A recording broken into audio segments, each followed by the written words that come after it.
3, 2, 1, 0. Ignition and liftoff.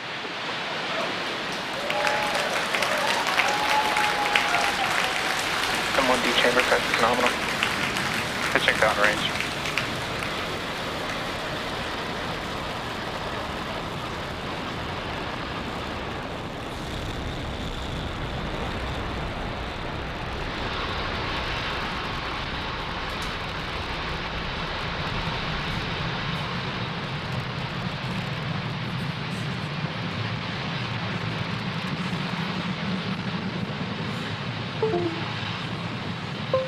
T plus 40 seconds into the mission, Falcon 9 has successfully lifted off from Space Launch Complex 40 at Cape Canaveral Space Force Station, carrying the Nilesat 301 satellite to a geosynchronous transfer orbit. Right now, we are throttling down the first stage engines in preparation for a period known as Max Q. This is where we'll experience the highest amount of aerodynamic pressures on the vehicle.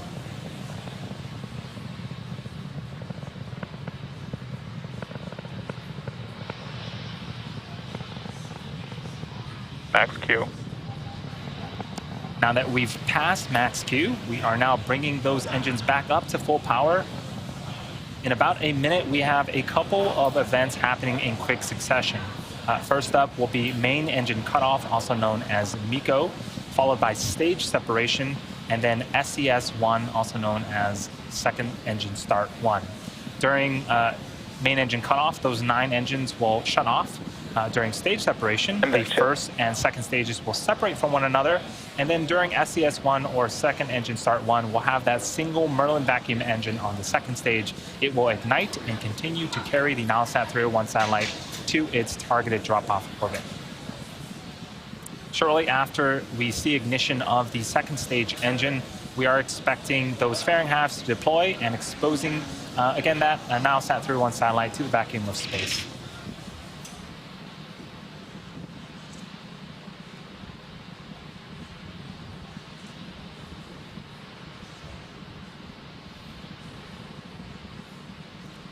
Get some really cool ground shots of the Falcon 9 vehicle. Coming up on main engine cutoff in a few seconds here.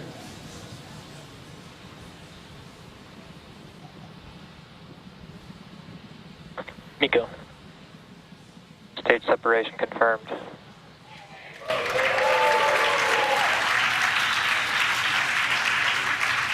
And MVAC ignition.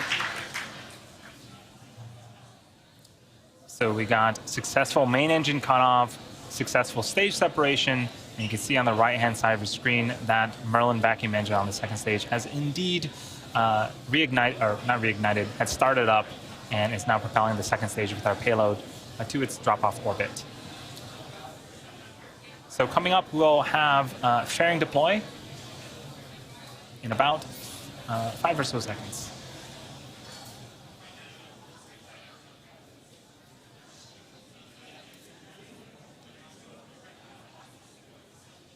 Fairing separation confirmed.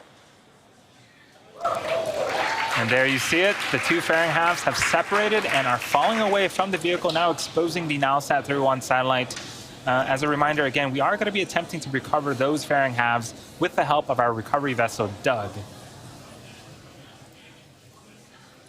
For now, we're about 4 minutes into the mission.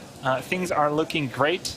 So you have a couple of views on screen. On the left-hand side is a view from the top of the first stage, looking down. It is making its way back to our drone ship. Just read the instruction, which is parked in the Atlantic Ocean. And on the right-hand side, again, is the view of the Merlin vacuum engine. On the opposite side of that engine is the Nilesat 301 satellite.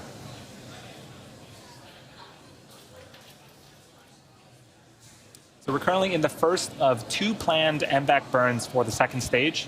As for the first stage, at around the T plus 6 minute and 27 second mark, you should see on screen the first stage's entry burn. It's one of 2 burns needed to land the first stage today. For the entry burn, we relight the center engine, engine number 9, and then partway through that, we'll relight engines number 1 and 5, so that we'll have 3 total M1D engines helping to slow down the vehicle as it passes through the Earth's atmosphere. You'll see the exhaust start as a circular plume from the center engine and then change shape to a longer, narrow plume when the two other engines reignite. Reusability is key to lowering the cost of spaceflight, which enables more investments in critical scientific research. The Falcon 9 first stage that is supporting today's mission will be performing this entry burn for the 7th time, having previously supported 2 Starlink missions, the Axiom 1 mission, the Inspiration 4 mission, and the GPS 3-4 and 5 mission.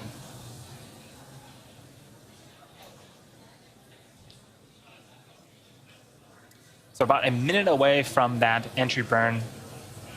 If you look on the bottom left-hand side of your screen, there is a velocity gauge of the first stage. And so as we go through that entry burn, you'll start to see that we are slowing down the speeds of the first stage. But actually, even after we complete the entry burn, as we go through the denser parts of the Earth's atmosphere, we'll continue to scrub speed. In fact, the majority of the speed is actually scrubbed by the Earth's atmosphere.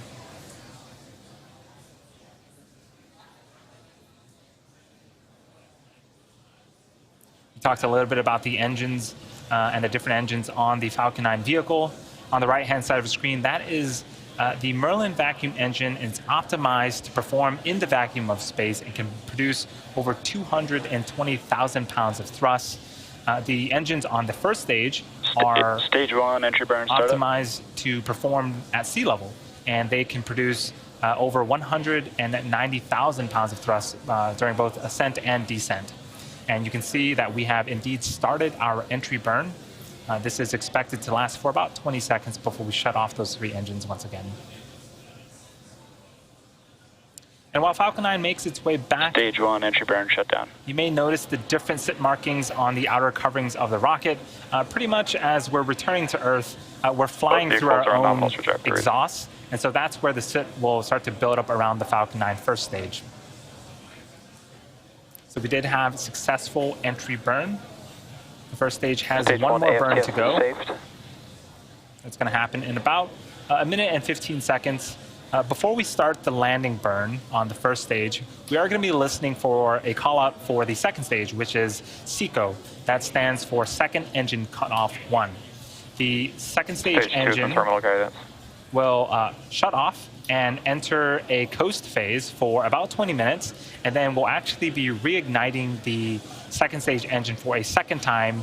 We'll shut it off for a second time, coast for a little bit longer before we'll be deploying the NowSat 301 satellite. So we have a couple more sequences to go through before we get that satellite free Stage 2 FTS is saved. to its targeted orbit.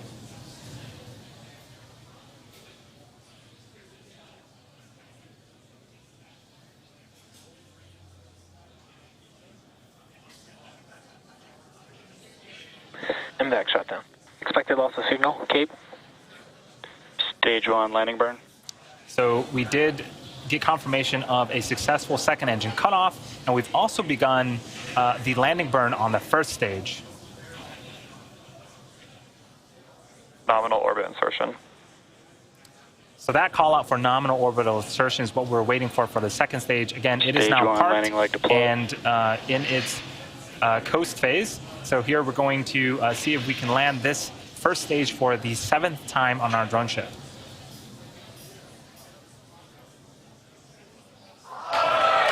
Stage 1 landing confirmed. And there we have it. That is SpaceX's 116th successful Falcon 9 first stage landing, as well as SpaceX's 99th mission flying a reflown Falcon booster. Our mission isn't over just yet. The second stage is now embarking on its coast phase between the first and second burns of the MVAC engine. After the coast phase, we will relight the MVAC engine for a second time, a little bit after the T plus 26 minute mark. So we'll see you back here in about 20 seconds. In the meantime, we'll leave you with some space tunes.